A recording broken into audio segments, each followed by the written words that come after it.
नमस्कार दोस्तों, welcome to sociology. आज का हमारा टॉपिक है वेस्टर्न थिंकर इमाइल दुर्खिम के फेमस कॉन्सेप्ट सामाजिक तथ्य के बारे में। इमाइल दुर्खिम का जन्म 1858 में और मृत्यु 1917 में हुई थी। ये फ्रांस के एक दार्शनिक थे और सोशियोलॉजिस्ट यानी कि समाजशास्त्री थे। इन्होंने कई सारे फेमस सिद्धांत दिए हैं और इनकी कुछ फेमस बुक्स भी रही है। इसके बारे में मैंने एक शॉर्ट वीडियो में बताया है, कुछ वेस्टर्न और कुछ इंडियन थिंकर की कुछ फेमस बुक्स के बारे में, तो आप चाहो तो वो शॉर्ट्स देख सकते हो। और आज हम बात करेंगे इनके फेमस कॉन्सेप्ट सोशल फैक्ट के बारे में। तो चलिए शुरू करते हैं। तो जैसा कि आपको पता है, इमाइल दुर्खिम फ्रांस के समाजशास्त्री या दार्शनिक थे। तो फ्रांस के जो विचारक रहे हैं, फॉर एग्जांपल अगस्त काम्टे, उनके विचारों का इन पे काफी हद तक प्रभाव पड़ा है। बट एक चीज का अंतर है कि अगस्त काम्टे जो थे वो मानते थे कि समाज शास्त्र जो है वो सभी विज्ञानों का योग है। उन्होंने हायरार्की ऑफ साइंस में बताया था कि सर्वप्रथम मैथ आया, खगोल शास्त्र, फिर फिजिक्स, केमिस्ट्री, बायो, उसके बाद लास्ट में आपका समाज शास्त्र आया। तो वो क्या है कि अपने के पहले के विज्ञानों के ज्ञानों का प्रयोग करके फिर अपने ज्ञान को कंप्लीट करता है। तो अगस्त काम्टे मानते थे कि समाज शास्त्र जो है वो सभी विज्ञानों का, या स्पेंसर जैसे कुछ समाजशास्त्री का मानना था कि समाजशास्त्र जो है वो सभी विज्ञानों का योग है। पर इमाइल दुर्खिम का क्या मानना था कि समाजशास्त्र सिर्फ विज्ञानों का योग नहीं बल्कि वो खुद में एक स्वतंत्र विज्ञान है, और स्वतंत्र विज्ञान है तो उसका अध्ययन क्षेत्र भी सुनिश्चित होना चाहिए। फॉर एग्जाम्पल, आपका बायोलॉजी है तो आपने उसका अध्ययन क्षेत्र डिसाइड करके रखा हुआ है कि आप उसमें शरीर रचना, कोशिका रचना या शरीर संबंधी बातों का अध्ययन करेंगे। या केमिस्ट्री है तो रासायनिक क्रियाओं से रिलेटेड आप चीजें अध्ययन करोगे, या मनोविज्ञान है तो मन से रिलेटेड सारी बातों का अध्ययन होगा। तो ठीक उसी तरह अगर समाज शास्त्र स्वतंत्र विज्ञान है तो उसका भी अध्ययन क्षेत्र डिसाइडेड होना चाहिए ना, कि हम समाज शास्त्र के अंतर्गत इन बातों का अध्ययन करेंगे। तो डायरेक्टली तो नहीं कहीं बोला है इमाइल दुर्खिम ने, पर उनकी जो कृतियां रही हैं या उनकी जो बुक्स वगैरह रही हैं उनसे ये ज्ञात होता है कि आप समाज शास्त्र की अध्ययन वस्तु सामाजिक तथ्यों को मानते हैं। मतलब इमाइल दुर्खिम का मानना है कि जब समाज शास्त्र सभी विज्ञानों का योग नहीं बल्कि एक स्वतंत्र विज्ञान भी है और उसका अध्ययन क्षेत्र सुनिश्चित होना चाहिए, तो उस अध्ययन क्षेत्र में किस बात का अध्ययन करेंगे हम? सामाजिक तथ्यों का। जैसा कि हम सब जानते हैं कि समाज शास्त्र के अंतर्गत हम मानवीय क्रियाओं का अध्ययन करते हैं, पर दुर्खिम का स्पष्ट मत है, वो एकदम क्लियर है कि समाज शास्त्र जो है वो समस्त मानवीय क्रियाओं का अध्ययन नहीं करता है, वो अध्ययन करता है सामाजिक तथ्य का। और सामाजिक तथ्य किसे कहते हैं? समूह की चेतना से संबंधित वे तथ्य जो मनुष्य की व्यक्तिगत इच्छा से स्वतंत्र अस्तित्व रखते हैं और जिसके दबाव के कारण समाज के व्यक्ति और समूह क्रियाएं करते हैं। क्या कहलाते हैं? सामाजिक तथ्य। मतलब कि सामाजिक तथ्य जो होते हैं वो व्यक्तिगत चेतना से नहीं, समूह की चेतना से संबंधित हैं। देखो, दो प्रकार की चेतना होती है। एक, अकेला कोई व्यक्ति अपने मस्तिष्क में कुछ विचार लाता है, वो आपकी हो गई व्यक्तिगत चेतना। दूसरी आपकी हो गई सामूहिक चेतना या समूह की चेतना। मतलब एक साथ कई सारे व्यक्ति मिलके किसी विचार पे समर्थन दे रहे हैं कि ये इस तरह के व्यवहार हम सब करेंगे या इस तरह के व्यवहार हम नहीं करेंगे। किसी एक विचार पे अधिक व्यक्तियों का जब मत हो जाए या समर्थन हो जाए तो उसे हम सामूहिक चेतना कहते हैं। तो सामाजिक तथ्य क्या है? समूह की चेतना से संबंधित वे तथ्य, मतलब वे विचारधाराएं या वे नियम या रीति रिवाज, प्रथा, जो भी चीजें, आप उसके अंतर्गत कुछ भी आप रख सकते हो, वे तथ्य जो मनुष्य की व्यक्तिगत इच्छा से स्वतंत्र अस्तित्व रखते हैं। मतलब कि जो मैंने बताया ना, व्यक्तिगत इच्छा जो उसकी है या व्यक्तिगत जो चेतना है, अगर किसी का मन कर रहा है मैं किसी को मारूं तो वो उसकी व्यक्तिगत इच्छा है। अगर आप 4 लोगों से पूछोगे कि किसी निर्दोष को मारना क्या सही है, तो वो 4 लोग बोलेंगे ना कि नहीं ये सही नहीं है। पर किसी एक इंडिविजुअल का मन कर रहा है कि नहीं मैं उसे मार दूं या उसका मर्डर कर दूं, ये उसकी व्यक्तिगत चेतना के अंतर्गत आएगा। तो अगर व्यक्तिगत चेतना के हिसाब से इंसान चलेगा तो जरूरी तो नहीं है सारी चीजें सही ही हों।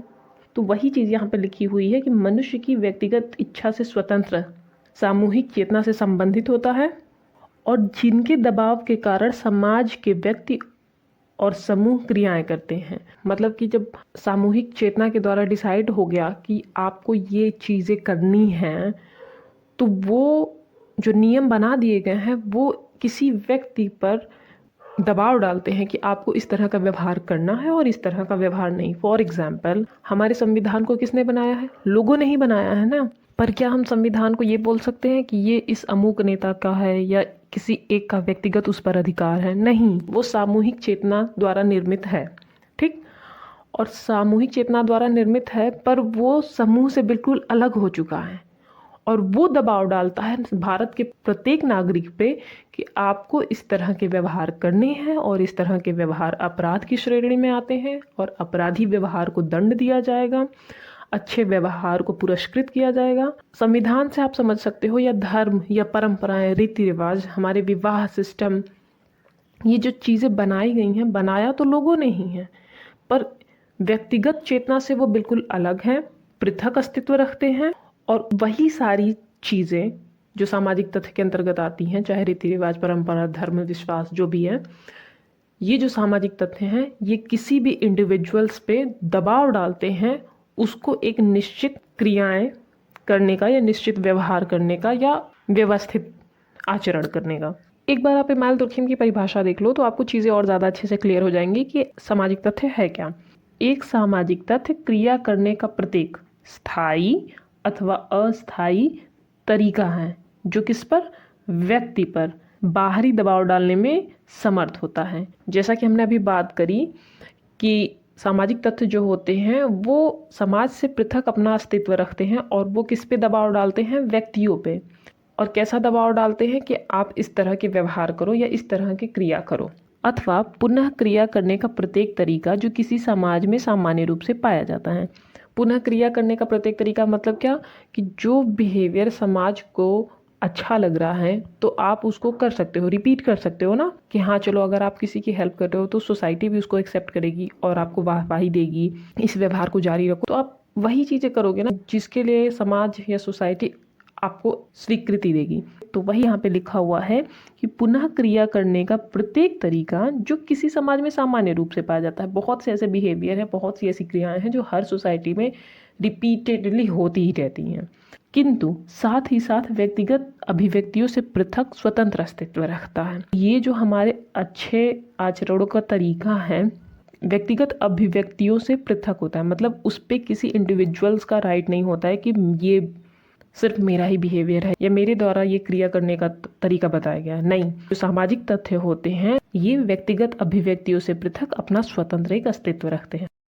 बाहरीपन का तात्पर्य क्या है, जैसे हमने बात करी कि सामूहिक चेतना और व्यक्तिगत चेतना, तो व्यक्तिगत चेतना है उसमें एक व्यक्ति की शक्ति है, पर जब सामूहिक चेतना होगी तो उसमें एक से अधिक व्यक्तियों की शक्ति आ जाएगी, तो वो जो सामूहिक चेतना होती है वो व्यक्तिगत चेतना से ज़्यादा शक्तिशाली होती है। और जब सामूहिक चेतना का निर्माण होता है तो उस पर किसी भी व्यक्ति का अधिकार नहीं हो पाता है कि ये मेरा विचार है या ये मेरा विचार है, नहीं, उसमें सारे लोगों ने अपने अपने समर्थन दिए हैं, इसलिए किसी एक का इंडिविजुअल का प्रॉपर्टी नहीं है। इसे आप ऐसे समझ सकते हो कि ऑक्सीजन और हाइड्रोजन को मिलाने से पानी बनता है, पर ऑक्सीजन बिल्कुल अलग तरह की चीज़ है, हाइड्रोजन बिल्कुल अलग तरह की चीज़ है, पर इन दोनों को जब मिलाया तो हमने क्या बनाया, पानी।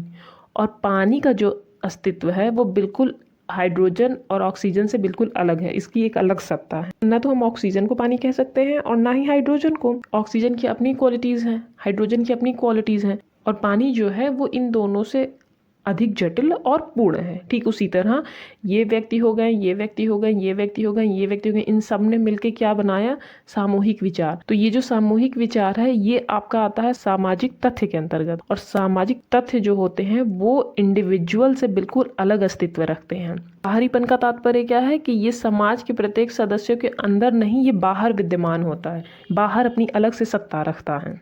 अगला शब्द है दबाव।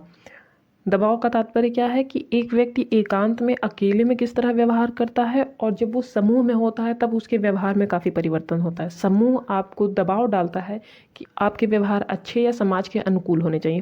तो बाहरीपन और दबाव ये दोनों सामाजिक तथ्य की विशेषताएं हैं, ये आप याद रख लेना। नेक्स्ट वर्ड है सामान्यता।